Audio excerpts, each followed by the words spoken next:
Hello, and welcome to another episode of Quickfire Reviews. I'm your host, David B.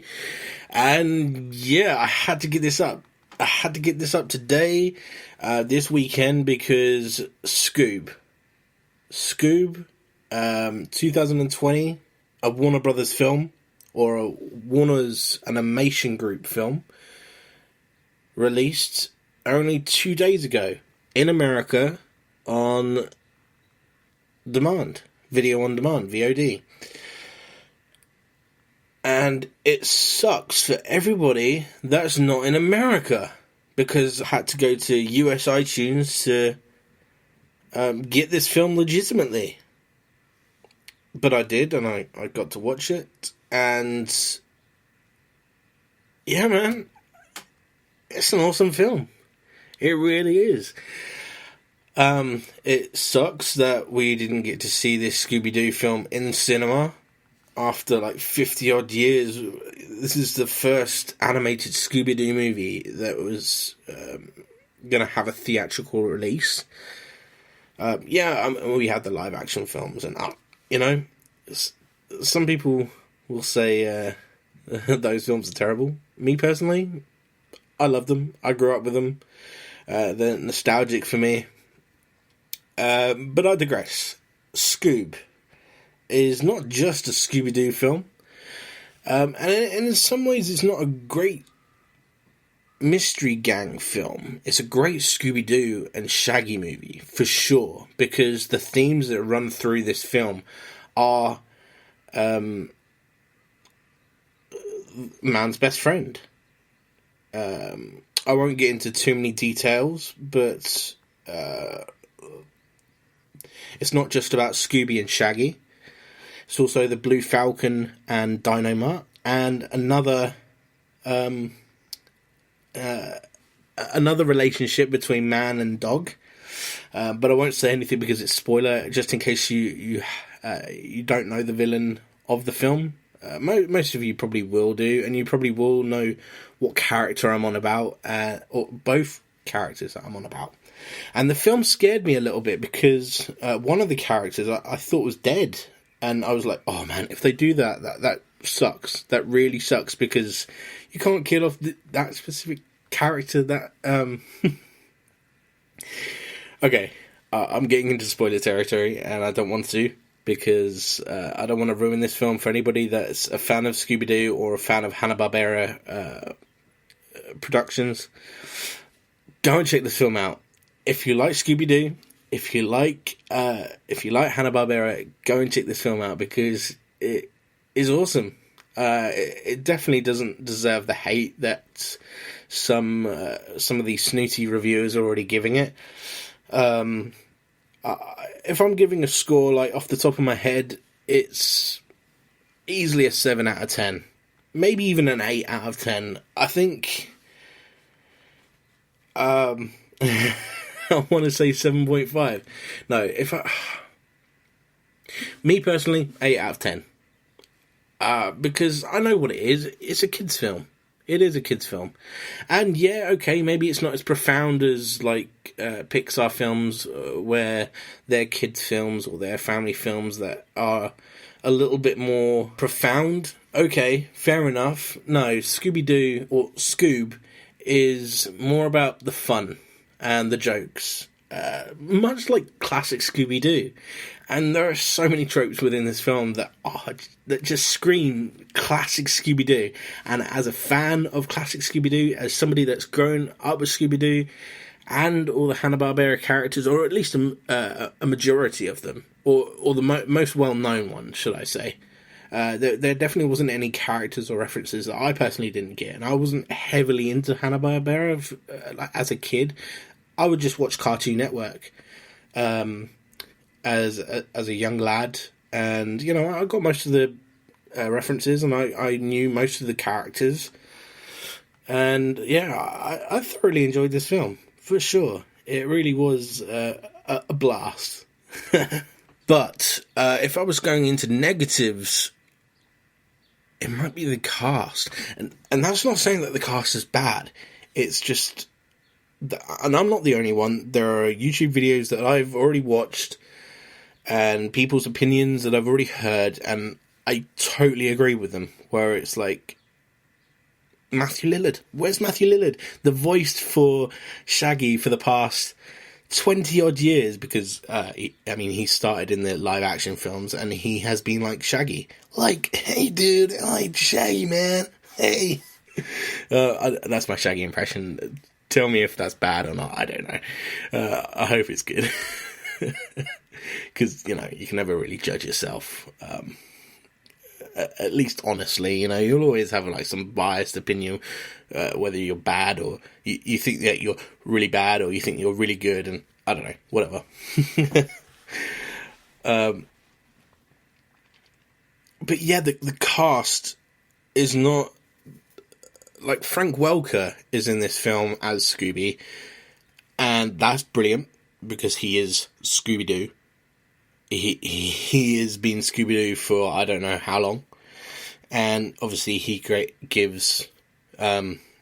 He's perfect. He is Scooby-Doo. He is the voice of Scooby-Doo, but he could have been the voice for Fred as well, like he has been in the cartoons. And instead, they've got Zac Efron, and Zac Efron actually does a really good job. In fact, the whole cast do an amazing job. I love the cast for sure. It just feels almost like a disservice to the original cast that have done so well, that could have easily been in this film, but aren't, because the studio wanted a little bit more star power to sell the film. This brings me on to my second negative for the film, and also spoiler territory. So if you don't want to know any spoilers for the film, you can cut the review short if you have seen the film and you want to hear my other negative, which I did say at the beginning, it's not a great mystery gang film, and the reason why, spoilers everybody, is because the villain is shown to us quite early on in the film, Dick Dastardly, and also the other human-dog interaction is Dastardly and Muttley. And I thought Muttley was going to be dead in the film, and thankfully he's not, obviously. And I loved seeing Muttley in this film. I love Dick Dastardly and Muttley. Even though he's a villain in this film, whatever. I love wacky races, dude. And catch the pigeon. Oh, you bring me back to my childhood. I'm swelling up right now. I'm welling up, sorry, not swelling. Swelling up? I'm welling up just thinking about my me as in my gym jams with a bowl of Cocoa Pops with Cartoon Network or Boomerang, and yeah, man. So yeah, the negative was that it's not a great mystery gang film, because the mystery is pretty much over and done with within the first 10, 15, 20-ish minutes, maybe even. Although saying that, there is a bigger mystery. What Dastardly actually wants to do with Scooby-Doo, why is Scooby-Doo the key?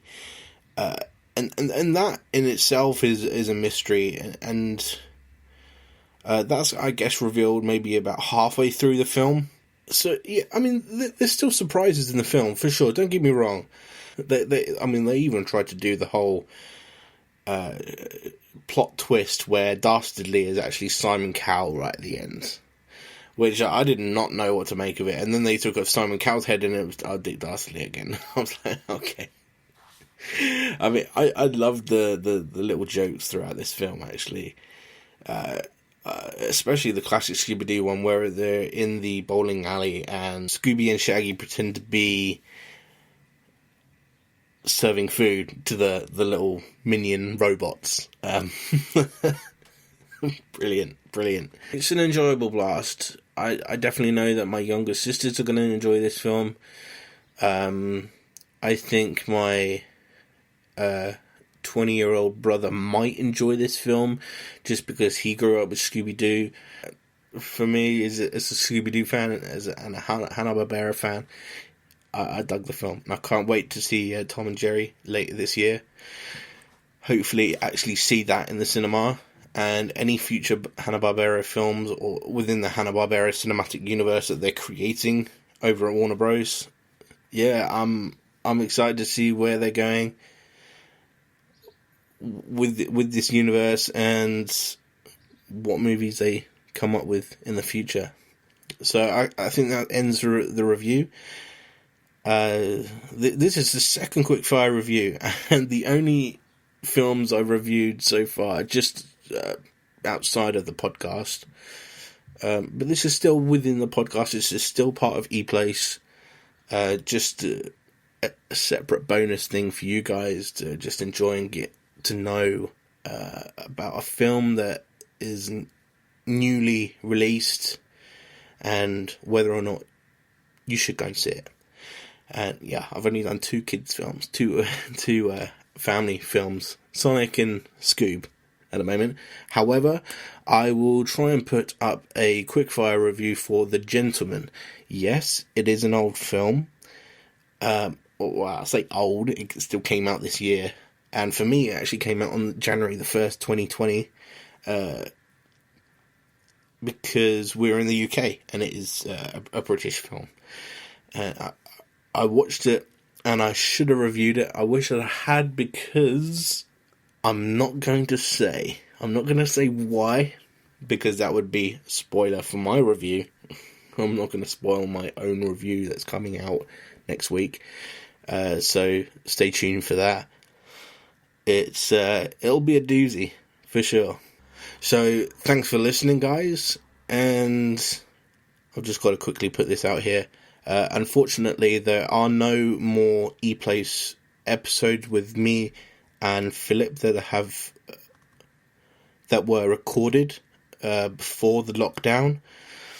So I may record a feature-length episode where it's just myself or one of my housemates. Maybe I might get on the show and we might talk about British soaps, because there is one housemate of mine that wants to talk about that on the show, or another housemate of mine has some very interesting opinions on certain films throughout the history of cinema, but we'll see.